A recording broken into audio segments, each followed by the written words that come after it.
So you have 30 minutes to work with a child, but some really big therapeutic goals that you are trying to reach. How do we make that happen? Today we are going to be talking all about home programs in a therapeutic environment. If we haven't met before, my name is Holly. I am a pediatric occupational therapist and really passionate about working with parents and families and really integrating all of our expertise as therapists into the daily lives of children. So you might be in the situation that I was so many times as a therapist of looking at your goals for the year, knowing how many times this child isn't going to come to therapy because they've been sick, knowing how short your therapy time actually is with your child, and kind of wondering how on earth you're going to reach all of these therapeutic goals in such a short time of treatment. And that is where home programs come in. But you, like so many of us, may have felt before that you put out these home programs, you do the work on the back end to make sure that this fits with your therapeutic goals, you print it out or you give some kind of instruction to the parent and it feels like it doesn't go through and you feel like you're working on this side but there's no follow through in the home environment, which is not only frustrating in terms of the fact that then the goals aren't necessarily always being reached, but it's also frustrating because you're wanting so much more for the child that you're working with. So today we are going to be talking about 3 different types of home programs that we can be using, whether you are an OT, a speech therapist, a physiotherapist, or any other kind of therapist treating children. We are going to be looking at 3 kind of home programs that we can be using, some of the pros and cons around these, and what I'm really wanting you to get from this is some juices flowing on how you can be incorporating these more into your practice. Now, I have a handout that is linked down below. It's a PDF that walks you through all of these 3 steps. So if you're wanting to have that in written form and just have a cheat sheet kind of note that you can look back to, come and hit the link down below and grab that PDF. Okay, so the first type of home program that we are looking at is when you recommend a certain type of activity or sport. So this may be something that the family is already familiar with. So one that I often think of is recommending like going to a ballet class or going to a karate class or riding a bicycle.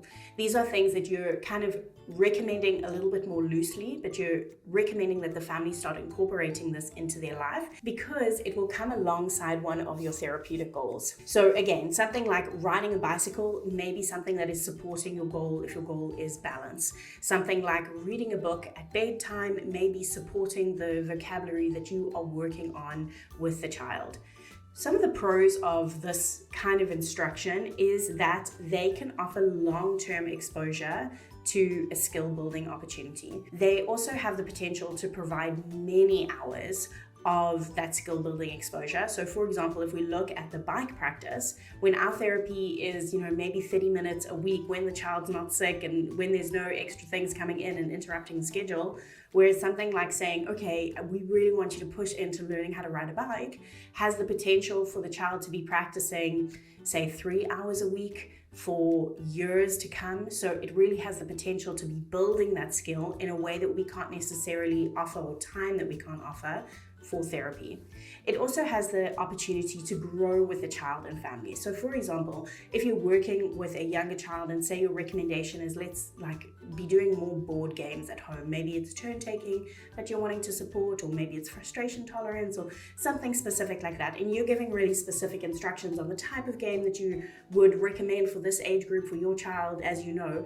But if this gets built into the family structure, it also has the possibility to grow with the child. So natural progression as the parents understand board games, they may move from the board game that you recommended into another board game, which may end up being something like chess every Sunday afternoon that is just like naturally progressing with the child and their skill level. It also is easier for a parent to understand. So you're giving really familiar and concrete examples here. You're not saying like, I've heard of this one type of activity that you can do that they practice in a different country, right? You're saying something like that's really accessible and familiar to the family. And of course, this is really context specific. So you really want to look at the environment that your child is growing up in order to pull out those examples. But something like bike riding, again, is something that's pretty familiar to most families. And most parents would have experienced that kind of activity. If you're choosing a context specific activity, it's something that the parents have also done themselves. So they will already have the skill and knowledge and know-how of how to continue with building that activity or sport into their child's life. It may also be something that can be like pretty easily outsourced at a cost that is lower than therapy. So for example, doing a ballet or gymnastics class or something like this, obviously the cost to the parent would be lower than coming for therapy sessions. And we don't want this as a replacement for therapy. Remember, it is like a home program, but it is again a home program that can grow with a child. So some of the difficulties when it comes to recommending something like this is that we often say these things really like in bypassing as we're doing a report or something, like, oh, ballet might be a good idea for your child. It might help with their balance skills. But for many of the families that we are working with, there are already barriers to accessing that. Like, so for example, if it's something like ballet or bike riding, there may already be barriers in place, like for example, the fact that balance skills are hard for the child already, that prevent them from naturally accessing that kind of a resource or that kind of an activity or sport. So we really want to come in not with putting this as like a flippant kind of like a by the way instruction. We want to see the huge potential that these ideas could offer for a family. They also are something that can get a lot of buy-in from a family pretty easily. And we want to try and coach our families as much as we can in how to access those things if there are barriers. So these might be, again, like the buy-in of the child if it's something like bike riding. So we want to be coaching our parents on how we can start doing that. We also want to be offering follow-up on those skills and on how the child is accessing those opportunities at home. This also might be handling related, and we're going to be talking about handling in a moment, but I want you to think about how many times as therapists we recommend, oh, just get outdoors more, go to the park more. But for many families, there are behavioral things that happen within the park that make that activity incredibly different. Incredibly difficult. So actually one of my examples from my therapeutic experience that was really significant for me as a clinician was a time that we took therapy. Instead of doing therapy within the setting that we were in within the clinic, we actually went to the park with families. And this involved a lot of parent coaching because each family, it was with 3 different families or more possibly, but each of them had specific barriers that were relevant for them. So for example, one of the parents, their child would hide, and when they called him, he wouldn't respond. And I don't think that this was something that was intentional on the part of the child. I don't think that he understood that kind of interaction, why the mother was calling him. So we did social stories, we did a lot of work on helping him to understand this back and forth and helping the mother also to build confidence in this thing of calling him and that he will respond, with a therapist right there with her and supporting her. For another child, there was an issue of pushing other children on the slides. So we did, again, social stories, we did sensory prep beforehand, we did a whole bunch of things from a therapeutic lens to help support the child to be able to have that experience, and then further coaching the parents, supporting the parents so that they can continue to do this kind of activity, which again we know has so much potential for this child's life in a way that is realistic and doable for them. So that is our first idea, activity or sport recommendations. Again, I hope you understand we want to be following up on these. We don't want them to just be kind of ideas that we throw out, but something that we really are supporting on the back end. And the next one is handling strategies. So these may be related to how the parent reacts, interacts, or presents ideas to the child. It could be some kind of specific script or specific way of engaging the child. So for example, it could be a script on what the parent can say if they are working on picky eating and they get to table time or to eating time and the child says, I don't want to eat this. So it would be a specific script that we might be working with the parent on how to react, what to say, what not to say, when to be quiet in that kind of situation. And again, very specific for each child and for your therapeutic goals. Then another example of this might be a strategy for introducing an activity in a way that engages our children. Often our parents, if they are coming alongside us within therapy sessions, this is one of the first things that they pull out is I didn't know, never see my child engaging in this way. And often these are the things that we as therapists, we are doing because of our clinical abilities and not necessarily always focusing in in terms of our communication with the parent on why these specific strategies can be so effective in engaging their children. So this kind of handling home program might be you really breaking down those kind of strategies that you're using, whether they are again scripts or ways for introducing something.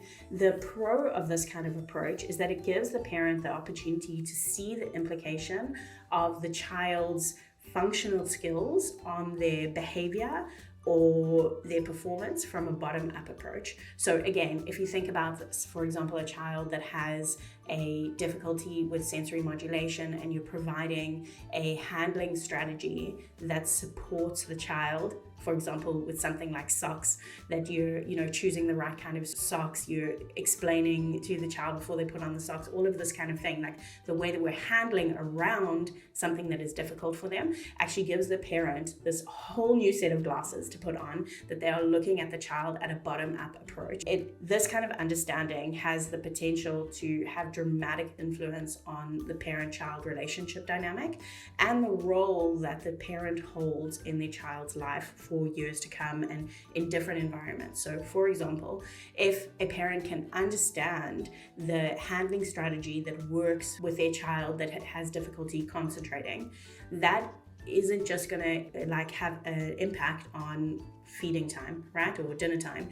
It's not just going to have an impact on the teacher that they're working with this year or the therapist that they're working with today. It has an impact on them advocating for their child as they grow, as they move into different steps, because now they are seeing their child and what works for their child in a different way. This also has the potential to make the daily experience of the child far more meaningful, and it also creates an environment for the child to step into skill building opportunities.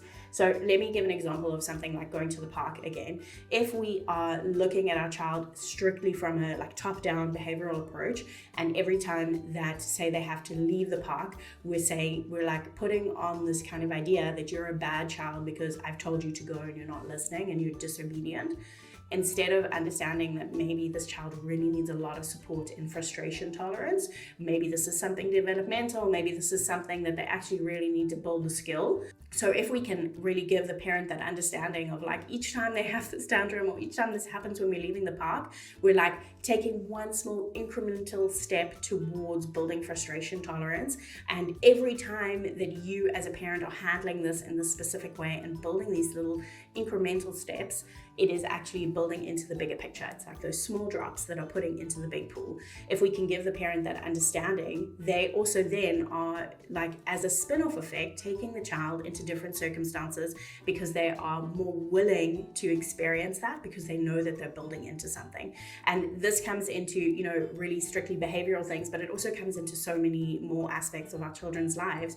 If they can understand the handling strategy, more opportunities are naturally going to be open to our children. This also has the potential to really improve the parental confidence in their relationship and the dynamic around their child, which is something really, really critical that we always wanting, although we as often as therapists, especially not psychologists, everyone on the other side of not being a psychologist, we are not necessarily treating the parent, right? That's not our job, but we are trying to build up an environment that can support this child. So if we can support the parent in that relationship dynamic, it's also amazing. So one thing that we have to really remember here is that these strategies need to be realistic, they need to be culturally appropriate, and they need to be respectful of the child. Now, I know as a therapist, you can probably offhand think of sometimes that you've done this and many, many times that you've seen this done with other therapists where there have been recommendations given that are not respectful of the child, that are actually not something that we want them to be experiencing in their home life because it's too strong of a recommendation or just disrespectful overall. There are many times that we give an instruction, like for example, on let's say something to do with behavior, and it's just not culturally appropriate. There's just no buy-in from the family. And then also realistic. So if we're giving them a really complex kind of breakdown on things that we're wanting them to do, and we understand that this parent works 3 jobs, or we understand that there's 5 other siblings in the house, we have to really get down to the nitty gritty of what's going to support this family, not bringing just kind of floaty high ideas, but something that really works for them. One of the ways that I think of this so often is I worked with a child and we did a home visit. And when we arrived at the home, we worked with the parents before, but in a very different capacity. When we went into the home, you understand so much more of the daily experience of the child. And this family had actually had a student come in. I think it was a student for some kind of educational program, but she came in and like worked almost like a coach with the family. And one of the things that she did is like make organizational structures in the home. So for example, she set up having a shoe rack, and like this sounds like such a simple thing for us as therapists. This is not something that we necessarily would ever even think of unless we're actually going into the home.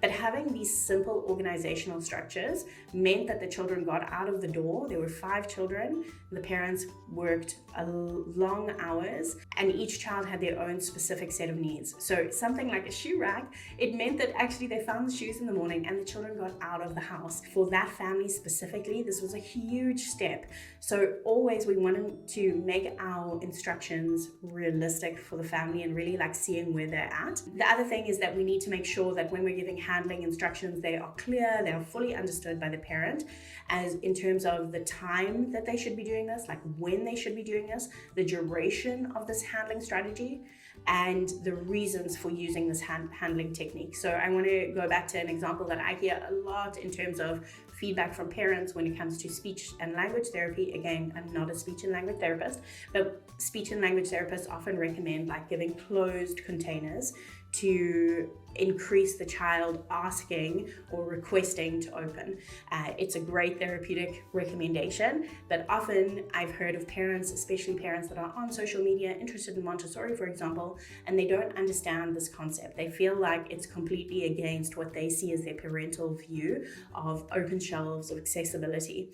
So I think that when we're giving recommendations like this, it's also really important that we don't forget the step of we're doing this for a specific time period. Once we get to the point that requesting is part of the life of our child, then we're going to drop this, we're going to go back to the situation. Or coming with an example of like, you really want a Montessori shelf and this feels against that concept, so let's stay with the Montessori shelf, but we're going to be putting the requesting aspect in when it comes to putting on a coat, putting on shoes, getting out the door, opening the door, putting the food in front of them, things like this. So getting really realistic with the parent. We want to give our families as much support as we can in actually doing this. If you think about the potential that this has on the therapeutic process, it's something we want to invest our time in. It's not like that last like 2 minutes as they're walking out the door kind of recommendation.